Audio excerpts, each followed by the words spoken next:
Even sat on a settee, I'm shorter than you. So very nearby, Brad. What are we talking about today? We're going to have a quick chat about cinema. Have you watched any videos on our channel? We're going to have a very long and in-depth chat about cinematic universes that have come and died. Yes. So first, I guess we should clarify, if people maybe don't know. There have been, I'd say, at last count that I did, about 20 or 30 different cinematic universes in the last 10 years alone that have tried and failed to launch. And then there are at least another couple of dozen that have been planned and abandoned, or have been planned and now been pushed back. Yeah, even the ones we're talking about have multiple iterations of their own universes. Yeah, because when you say cinematic universe, people obviously, their mind goes to the MCU, and then probably straight after that the DC Extended Universe, and then maybe some of, like, you know, the other one, like the X-Men universe. Like Star Wars, bigger than the Wizarding World. The Wizarding World, like Transformers technically, but I guess people don't know how many cinematic universes are out there, because there's a lot, which is what we're going to talk about today. Specifically, what is the saddest attempt at aping the MCU? Because, you know, the meme answer would be to say the DC Extended Universe, but at least they've actually gotten movies out. Yeah, and some of them are of decent quality. Yeah. We're not going to make a comment on which ones, not today. The MCU is 2 movies what Call of Duty was to video games, in that it was earth-shattering in its importance, and it's fucking ruined the genre for like 5 years, like 10 years now, because everything wants to have a slice of that pie. Yeah, the same thing's happening with video games, where one game has a successful like battle pass, and then every game has to be a live service with a battle pass. So I guess a more modern example would be Fortnite, where, like, you know, first it was Call of Duty, everything wanted to be Call of Duty. Like every shooter game had to have like perks and kill streaks and that exact game, like run and gun style. And then Fortnite came out, and everything wants to be a fucking battle royale now. Same with films, of like the MCU comes out, wow, you can just make movies in a cinematic universe, and it had virtually every company that had anything to do with movies scrambling, like, what have we got? So I guess we'll do this by just going back and forth with some suggestions. So I'm going to open with King Arthur. So this was going to be my pick, and people probably don't even know that there was an attempt at a King Arthur universe, which was, I think it was King Arthur Legend of the Sword with Charlie Hunnam, yes? That was the film that came out, but that wasn't what they planned. No, they planned something altogether different, and I know you've done some research on this. Would you like to explain for the audience, like, the proposed King Arthur? So I bet there's someone out there's like, there was supposed to be a King Arthur universe. Yeah, that's me. That's how deep this rabbit hole goes. With the King Arthur one, there were originally supposed to be 6 films, each one of them based around a different character from Arthurian mythology. Even though the only one anyone gives a shit about is King Arthur himself. So they were all pretty smart. We'll launch it with King Arthur.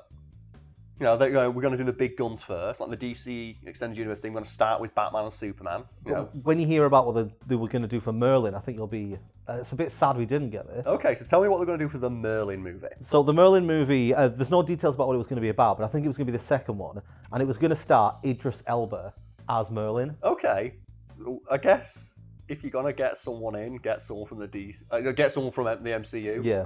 Someone with a lot of star power. Yeah, someone who's got a lot of charisma, like, you know. And then as well, you get, like, you know, I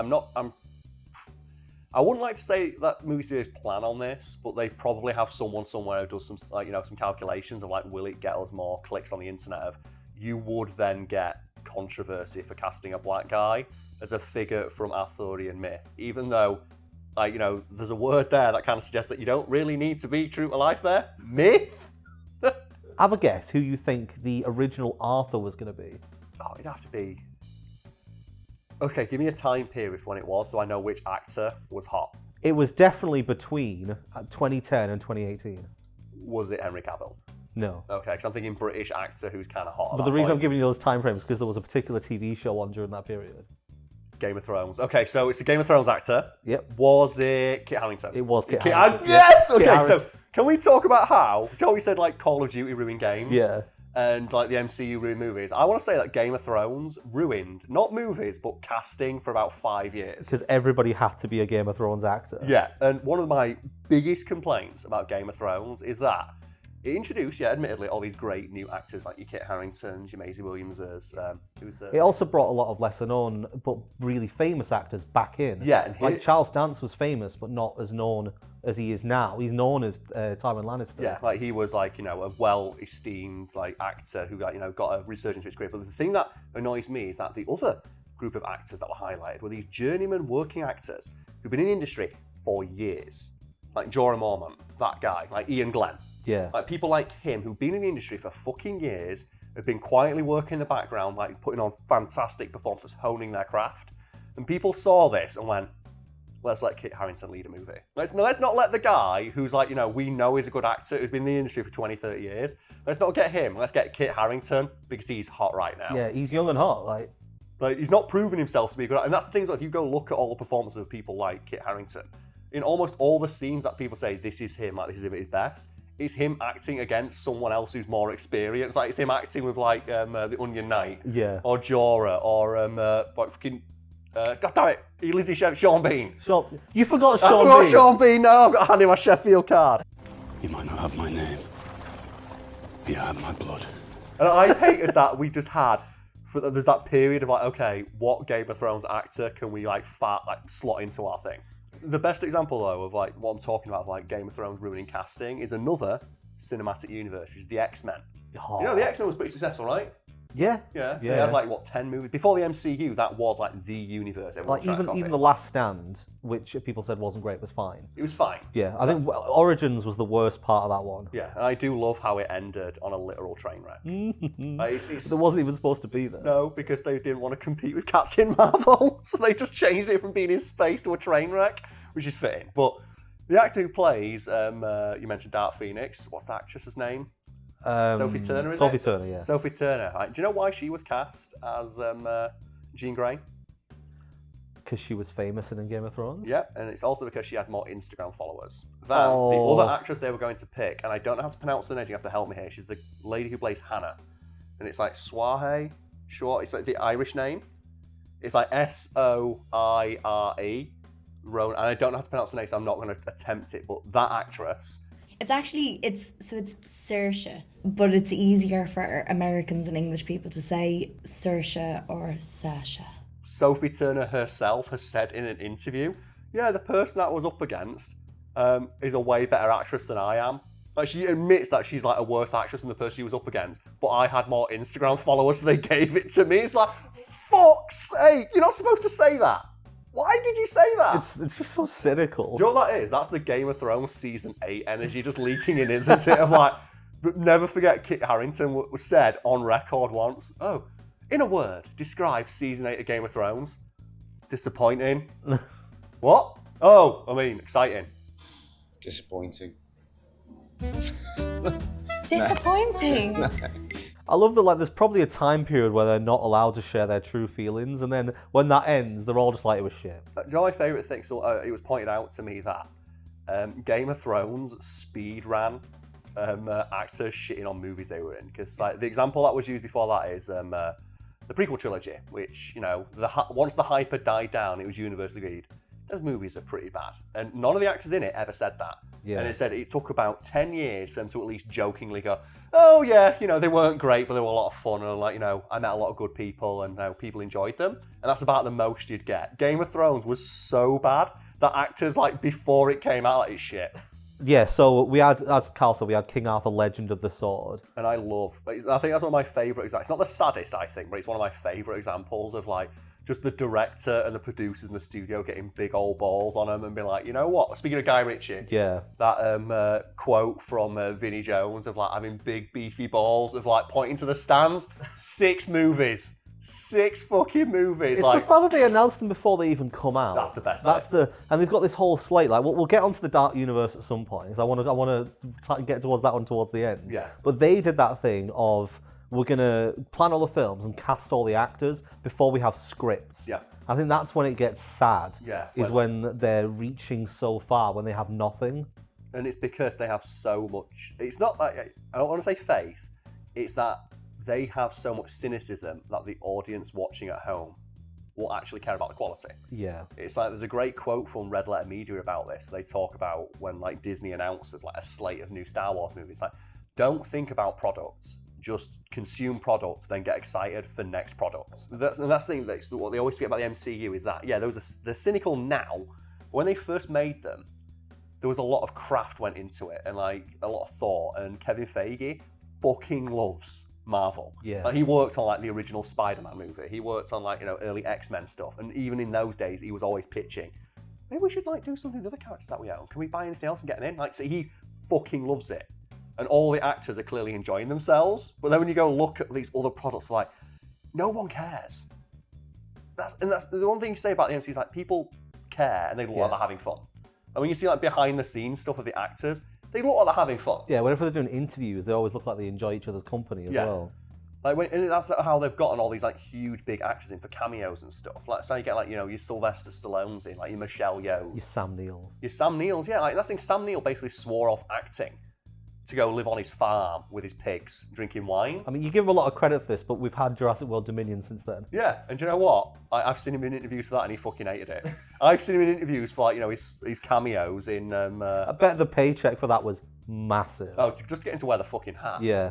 That's the thing. Like, you just look. That's a great example. You look at Sam Neill, like soulless Jurassic World universe, and just no one looks like they're having fun, and they don't care that it's about the dinosaurs. Like the fact that I think the best. You know, that's another sad universe. I don't think it's the saddest, but when you go to look at the later Jurassic World movies, and they don't understand what made those first few so magical. Yeah. It's like, these are dinosaurs. They're amazing. Like that line where Sam Neill's like. He's like, it's a dinosaur. It's a dinosaur. And then they show you like the bit with like, you know, the Triceratops. Yeah, and it's like it's a real living, breathing prop, and it's there, and you can see it, and the actor's like actually amazed by it. Yeah. And then you fast forward to Jurassic World Never After. You're going to put practical effect dinosaurs in it? Yeah, we are. The only practical effect dinosaur in it is one that's dead. And I think it was pointed out of like how symbolic it is of like just the only practical dinosaur in Jurassic World is dying and no one gives a shit. Oh, that's really sad. Yeah, the only one in the film is just dead. Just imagine being on that film though, like because obviously the original Jurassic Park, you've said like it was a wonder to see these creatures. Yeah. And when they did stuff with the massive animatronic Rex, like imagine People were scared, being able to act alongside that. But then these later ones, they're like, so what am I looking at here? Big dinosaurs there. So what's the next cinematic universe we should talk about? Well, I think the one that I think cynicism is the word of the day here. It's got to be like the Hobbit movies. Oh, have you heard they've announced that they're doing more Lord of the Rings? That's why I thought they'd do it, yeah. Because first we had Lord of the Rings, and I'm going to say it, the Lord of the Rings movies, they're fine.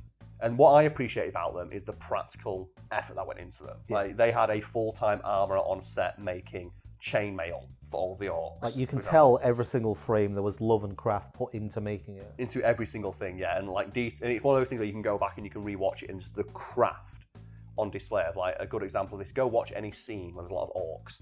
Every orc is wearing different armour, and most of their armour is scavenged from different parts of the battlefield that they've been. And you can tell where an individual orc has been based on his armour. Yeah. Because he's just picked up pieces on the battlefield. It's like, okay, he was in a battlefield with dwarves because he's wearing bits of dwarven armour. That one there's a leader because he's wearing like a more elaborate thing. And it's like, you can tell that at a glance. And they thought about it, and every extra had a backstory for their character and thought put into it. You'd definitely make something interesting, wouldn't you, if you were... Yeah, of course. And that's one of the things I look at. I'm like, I'm an orc who was in love with a young elf princess. And I love that. And then you go and you fast forward, and the shot we always use is Battle of Five Armies with the CGI identical elves. Oh. And it's just, you can see it. You put that shot next to the one of like when they all turn up from Rivendell, is it?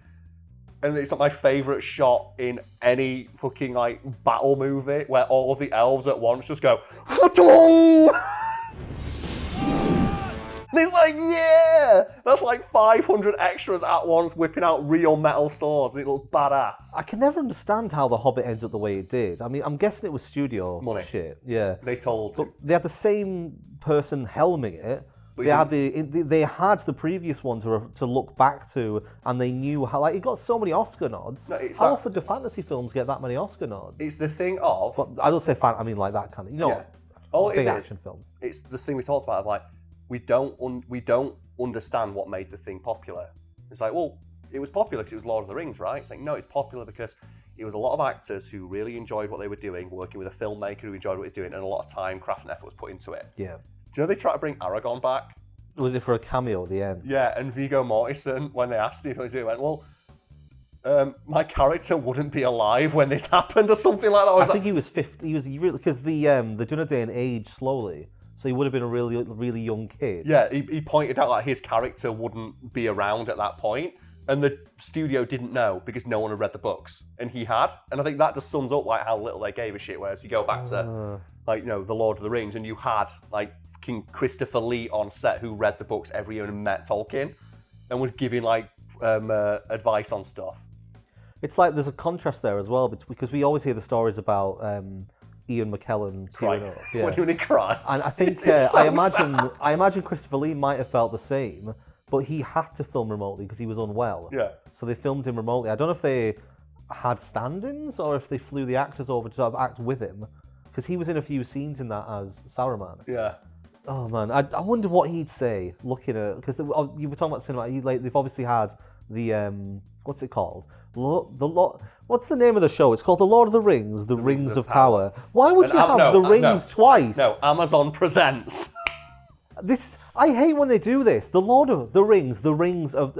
It's just call it The Rings of Power, because they want the label on there. And that's the thing. Do you remember High School Musical, the show? Yeah, it was great. Or Street Fighter, the movie, the game. It just sounds so shit. It's great, but yeah, I think for me that's not the saddest, but it's one where I look at it and you can see the degradation the most. But yeah, I think that's one of the ones that I think it's not the saddest, it's just the clearest example of it goes from being a passion project to just we make more of these because they're popular. Yeah.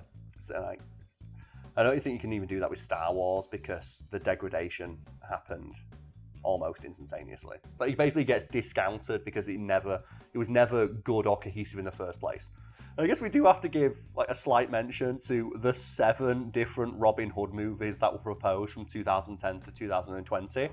Only think 2 of which went anywhere and 3 of which was going to be the start of a Robin Hood cinematic universe. It started the same way as the King Arthur one, where they were like, we're going to have a film for each character. Yeah. That's always the way it is. Like, we're going to do these spin-offs, or you get to see what Little John's been up to, or Will Scarlet, Friar Tuck. You know my favourite bit about those? You can tell the only reason they're doing it is because Robin Hood's in the public domain. And I think those examples are the saddest because it's not even what do we own. It's what can we use that we don't have to pay for. The funny thing about that, though, is apparently they did have to buy something for that because these screenwriters wrote this planned universe called the Merry Men universe, and they had to buy the rights to use it. The Merryverse. I can't wait for the Merry Men universe. That's like, who gives a fuck what though? Then again, like these studios probably think like, who cared about the Guardians of the Galaxy? Look how popular that was. But the idea is make a good film and then make more. That's too hard. Like all these universes that have done well have always started with good films. Yeah, but that's too hard. That's the best bit as well. Even the universe that they've tried to expand on, like Terminator. They've tried to make a Terminator universe, haven't they? And it's like, okay, there was a couple of good movies there that were made with craft and passion from a dedicated, creative with a singular vision. Yeah. And they look at that and go, okay, but what about if we didn't do that, but just put the Terminator in? It's like people like the Terminator, right? That's what people like. It's the Terminator. It's like, no, the Terminator is a good part of those movies, but we like the fact it's a good. No, the Terminator or Alien, Alien universe. It's like. No, you're right. Just because the first one's quality doesn't mean the rest will be. And that's the thing. It's like, people like the Alien. It's like, it's not about the Alien. Like, you can have an Alien movie where the alien's barely in it. Look at Alien. Well, another one, another cinematic universe is the Alien versus Predator universe. Which is, you know what? I think that's fine. Because it knows what it is, and what it is fucking shit. It's bollocks. Like people want to see the action figures slamming together, and at least it delivers on that. Well, I mean, the same thing happened with the. I don't even know if there's a name for the universe that is Freddy versus Jason. Oh, that was going to be the start of something. Because like Ash Williams is kind of the crossover here, because Ash Williams from the Evil Dead series has been rumoured to be in so many different franchises, and then there's apparently a weird issue with the rights holder to Ash Williams, where they keep saying, nah, Because he was going to be in the Freddy vs. Jason universe. Oh god, was that meant to kickstart? Was he like the Dr. Jekyll of Well, the... he was going to be in it, and it's the same thing with Mortal Kombat, where Ash Williams is going to be in Mortal Kombat, and then the rights holder said no. Right. And it's really weird because Bruce Campbell seems to want to do these things, but they don't let him. Like, someone somewhere owns Ash Williams is like, nah. I would legit watch a film if they found a good way to make it work that had all of the old slasher villains in it in one film. But I don't think you could have them feature prominently. I think they'd have to be the tools of some other villain, Well, do you know how you which do would it? diminish them a little bit. Yeah, do you know how you do it? Do it in the Scream movie. Because the Scream movie is currently, like, you know, going through a resurgence, and the Scream movie's always been really meta, and it's people who are obsessed with slashers and like subverting the tropes of it. So you could easily have a Scream movie where just people dress up like Freddy and Jason. Yeah. No, that's not a bad idea. I actually have a great idea for what I think they should do for a Scream movie, and it's going to be one of the Brad's Workshop videos on the side channel at some point. Just bring Matthew Lillard back. I don't remember if he dies or not, but bring him back anyway. He dies, but I don't think, like, you can always come up with a reason why. Here's the thing: is there going to be a Poirot universe? Because we've talked about like action movies and horror movies. Like, there must be someone somewhere trying to make like a Sherlock Holmes universe. Because Sherlock Holmes is in the public domain now. No, here's the way to tell if something goes into the public domain. Was there a movie on Netflix about it, starring a recently, like, you know, hot celeb who's like big in the industry right now? And you could tell that Sherlock Holmes went into the public domain when you had Enola Holmes. Enola Holmes, and then that crap Will Ferrell, John C. Reilly movie. I haven't watched it, but I've heard so many bad things. It Yeah. just, what was it called? Was it Holmes and Watson? Yeah, and it was fucking awful. But that's how you can tell. So there's probably someone out there working on one of these. It would be cool if there was one where somebody, there was a murder that nobody could solve, so somebody brought all of the detectives from their own universes together to work together, and there's got to be, what's his face, Batman. from, I mean, yeah, sure, but Batman would solve it instantly, but you wouldn't have his tools and gadgets. Well, there's that what's comic he where called? Batman goes back in time and meets Sherlock Holmes. Daniel Craig's one, what's he called? Oh, the guy from Glass Onion. I Yeah. don't know his name. Enter, Benoit Blanc. There's got to be one of those being made somewhere. 'Cause I know that virtually every movie that gets made now, it's the same with games of like, okay, so how do we sell this for 10 years? Yeah. You can't just make a good movie and it comes out like every movie ends with a sequel. And like everything has to have the follow-up. So I guess we've beaten around the bush enough. Yeah, we've danced around. The saddest attempt at a cinematic universe It was always going to be this one. is the Dark Universe. It has to be the without Dark question. Universe, yeah. And I think the reason it's the saddest is because it has an official Twitter account with like 3 tweets It has an office. at an They office. set up an official office for it. That's the thing, they tried. They had such big, beefy balls. They were like, we're going to announce the movies, we're going to build the office, we're going to get the sets, we're going to get all the actors in. They got the actors. They got contracts with the actors to Contracts. be in the films. They didn't get them all. The thing is, though, that picture where they're all together, they're not in the same room. No, they photoshopped it. Yeah. And that's what makes it so sad. And that's what we can talk about now. So, They didn't even get them all together to have a chat about what was happening. They just photographed them on their own. so the Dark Universe, Brad, what was it? So the Dark Universe, decades ago, they... That's it, literally decades now. No, before the Dark Universe was a thing, decades ago, the Universal had a bunch of monster films that were successful. Yeah, the Universal Monster movies. Yeah, and because they were successful, a lot of them did cross over. They had like multiple crossovers. The same way that Toho had their universe, Yeah. where they crossed over their different monsters. And Universal, when they saw the rise of the MCU, thought to themselves, we can have our own cinematic universe using these properties that we've got in our banks. I think they're probably all in the public domain now. Yeah, but they've got their versions Yeah, of them. they already had them established. But instead of using the ones they already had, they decided they would start new ones. And it originally began with Dracula Untold. And then that bombed. Yeah, Summit Comics. I maintain I like that film. But I enjoyed it, but it bombed hard. Yeah. So they were like, oh, okay, well, I guess what we'll do is forget that one. We'll try again. We need some star power. Yeah, so we they need did. Tom Cruise. Tom Cruise in The Mummy. It's basically Tom Cruise, and then in brackets at the bottom featuring The Mummy. Yeah. Because we've talked before about this. I'll put it in wherever the thing is. But Tom Cruise took over that film, and you could tell from the first trailer that had no sound. It's just a Mission Impossible trailer. Yeah, it It's was Mission always Impossible gonna be- with mummies. Which, you know what? I'd watch that movie. Yeah. If they made a Mission Impossible, do you know like when Fast and Furious went to space? Yes. I would watch a Mission Impossible movie. It's like Ethan Hunt. There's a secret society. They're trying to make mummies. I'd watch that. Yeah. They should have just done that. Well, another attempted universe that we haven't mentioned was the Jump Street Men in Black one. Which would have been awesome. Which would have been amazing. That's not that was awesome. I'd have loved that. Like, as you said, they could have taken a well-known character and added mummies to it and just do it as a what if. Like, they don't need to make it canonical. They could just do it for fun. If in one movie, if in the next Mission Impossible movie is being made now, it gets to the end of it and it's like Ethan Hunt, like we just discovered that China's Secret Service has opened up a tomb and Jet Li was in it. And he's like got the Dragon Emperor was in that too. I'm like, fuck yeah, cross those two movies over. Yeah, so this Dark Universe, we've talked about it a few times before. So good. Because when we first talked about it, it was still being made. And there were new updates as it continued. They were like, we're going to make this, it's going to be amazing. We've already got it all planned. What we're going to do is we're going to start getting actors in. So Javier Bardem was Frankenstein's monster, before anyone corrects me. I like that as well, getting one of the most handsome men in the world, and we're going to put him in fucking 8 pounds of latex. It's but then they also were going to have Johnny Depp as the Invisible Man. It's like, why the fuck would you pay for Johnny Depp to be in your film, to have him not be in it? And he doesn't have an iconic enough voice, I don't think. No, I think he does a lot of voices. He doesn't... Yeah. But then you had Angelina Jolie was Bride of Frankenstein. Which is an inspired casting choice. And the only one I liked was Russell Crowe as Jekyll and Hyde. It's like, oh, a character who has massive violent mood swings. That sounds like Russell Crowe. But he was in the Mummy. Like, they did this thing that all cinematic universes do, where instead of making a good product and then teasing at the end, they ram it down your faces immediately. Yeah. They go for Age of Ultron, right? You know, the Age of Ultron puddle scene where Thor has visions of the next 3 movies, and it's like, and everyone hates it, and they never did it again. Yeah. They just Age of Ultron it straight away and be like, yes.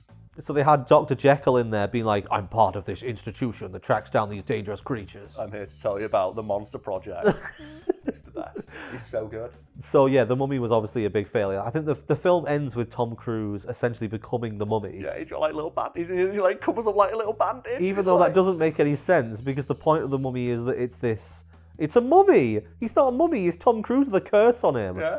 It's the Mummy's curse though. Oh yeah, okay. Who was it? Was Sophia Boutella. Sophia Boutella, yeah. Again, like we're gonna get this super hot, awesome actress in and barely use her. Yeah. And she also didn't appear like in the original, not the original, the Brendan Fraser one, the one that everybody universally That is the original, loves. yeah. Well, there's one before. No, it's not. Okay. There's nothing before Brendan Fraser Mummy. In that one, the mummy is a mummy for a while. Like he walks around. Even back in the day when the CGI wasn't there, they still committed to having the CGI mummy there for a long amount of time as he rebuilt his body. Here's like, the thing as well. He was a mummy. How much do you think they're shooting themselves? Like, not shooting themselves. How much do you think they're annoyed behind the scenes that Brendan Fraser is back and everybody loves him? And like everybody's like, man, Brendan Fraser's the fucking, and like he's winning awards and he's going to he's turning up to awards ceremonies and everyone's like, I'm so happy. Brendan Fraser's the best. Like they could have waited 5 years, and just said, you know what, Brendan Fraser Mummy's coming back, and used our idea, which will be linked below. Where we said, and again, like the Brad's Workshop series, I do want to do one about that idea as well. Which we can record really at some point, yeah. But like, just in short, we wanted Brendan Fraser to come back as Van Helsing. Yeah, we're going to say that. The mantle of Van Helsing was passed on to him. Just have him come in and say, oh yeah, like your experience hunting mummies. He was approached by Van Helsing, and Van Helsing is a mantle that was passed on to Rick O'Connor, and now he's hunting other monsters. Yeah. And he has to recruit people. But like we need to talk about why it's so sad, because you said they bought movie studio space. They had offices. There's like an office with Dark Universe on the window. And there was that great bit. I forget which site did it, but they went to the offices and tried knocking on the door, and no one was in. They were literally like peering through the windows to see if people were inside, and they weren't. It's like when No Man's Sky came out. Yeah. And like everyone's like, wait, this game doesn't do what it promised to do. They sent someone's like Hello Games as officers, and they turned the lights out. They were inside, but they had the lights turned off and they were hiding under the desk. So you look through the window and see the little heads poking out like that's that. what I imagine with the Dark Universe officers. But then they had the official Twitter account that had the tweet announcing it that every year people retweeting or never forget. Like, how have they not deleted that Twitter account out of sheer embarrassment? Oh, God. Yeah, so they made The Mummy. The Mummy flopped really hard. And even though they apparently had scripts written for all of these other films, because I think they had like Swamp Thing and they had the Wolfman and Yeah. all this kind of stuff. Even though they had all the scripts ready, they just scrapped the whole thing. And they paid all the actors as well, because all the actors have been given money for their retainers Yeah. and Garrett. It's the thing people really don't know about contracts is that if you have like a Tom Cruise on a 7-movie contract, he's not going to have a thing in there where you can just not make the movies and pay it. You have to buy him out of that contract. Yeah. So like they realized it was cheaper to just give all the actors like several $1 million paydays than try and make more movies. And it's like, oh, it's so good. So yeah, this is what we mean by sad. Like, they tried so hard. I think they didn't. And got so far. They didn't even In the try. end. They didn't even try. So that's like, they couldn't even go to the effort of getting all the actors in the room at the same time. And I always contrast that with that shot in Endgame where they got literally every single actor on set on the same day and film that panning shot of like everybody. And they got everybody there for How that much day. money did that shot cost though? Right? Yeah, and then they did the big, remember like the MCU 10-year anniversary where they got every single person who'd ever been in one of the movies in at once. Yeah. Including like Stan Lee and everyone's like shaking his hand. It's like, yeah, they got everyone in because they care. In the Dark Universe, they couldn't even get like 6 to 8 actors in one room together. It's so good. I just love though as well that you can just tell that none of them want to be there. And I would love, like, so I'm sure as well Johnny Depp would love for someone to bring up something other than, you know, the thing that is people talk about, like, hey, what's going on with the Invisible Man? Sure, they made like an Invisible Man movie. Well, yeah, that one did well. Yeah. That was apparently, I think it might have been loosely based on the script they had originally. Yeah. So what that means is they did have a script that would have been decent. It'll never be as good though. She mentioned Sam Neill earlier. Do you know like the Invisible Man movie had Sam Neill in it? Did it? Yeah, well there was an Invisible Man remake with Sam Neill, and one of the things they do is they have like the Invisible Man's holding a gun to his head. And they built a rig where it's just a gun that's like attached to the side of Sam Neill's head and he has to act like he's being held at gunpoint. Oh, what a great Halloween outfit. Yeah, and that's the thing, they have him like pretending to be tackled by this Invisible Man. It's great, it's a great feature. Nick. Hollywood is really into trying to milk franchises or milk famous films. And just famous things, really, isn't it? yeah, and they don't seem to be like, oh, we won't do an original idea, we want to use something to make profit from the nostalgia. So make a series that is basically a what-if series, where you bring back the actors as their characters, but give them a completely absurd plot line to work with. Like, you know, there's always the joking about the Fast and Furious should fight dinosaurs. Yeah. Like, or they said go to space and then they literally did. Yeah. But they should do that with these big franchises, because then they get what they want, which is the reputation and the credits from the films they've already made and the famous actors they already have. Yeah. But then they also won't annoy the dedicated fans because they're technically not canon. Here's my idea. Right. It's like a 2-hour-long movie. They bring in the actors who were in the thing. This is my idea for, like, you know, we're going to use Lord of the Rings as an example. Okay. They bring in Viggo Mortensen, Orlando Bloom, everyone. And they sit there on a chair like we're doing now. And they just say quotes from the film. And that's it. And they say quotes from the film, and they play clips, and that's it. And you charge people £10. Because that's what all people want. That's it. Like with Star Wars 1, bring like Mark Hamill back, bring all the actors back. They just sit on the chair and they say quotes from the film for 2 hours. And that's it. You can tell there's two very different people on the set here, because mine was imaginative and hopeful. No. And yours is cynical and depressive. But no, that's because that's what people want. Like every time like they try and do anything new and interesting with these already existing IPs, everyone complains. Just like do the line. Yeah. Yeah. Well, this was a discussion on cinematic universes that Karl decides to end by just sometimes conversation with you just come out with something that just, it's so depressing. Yeah, but that's the world we live in. I'm just trying to be hopeful for the world. Oh, I am hopeful for the world, but I know I've met people who live in it. We should quote that. Yeah, and that's the thing as well. I know that they are a loud minority, but the operative word there is loud. They're real fucking loud. And there'll probably be a few of them in the comments. Oh yeah.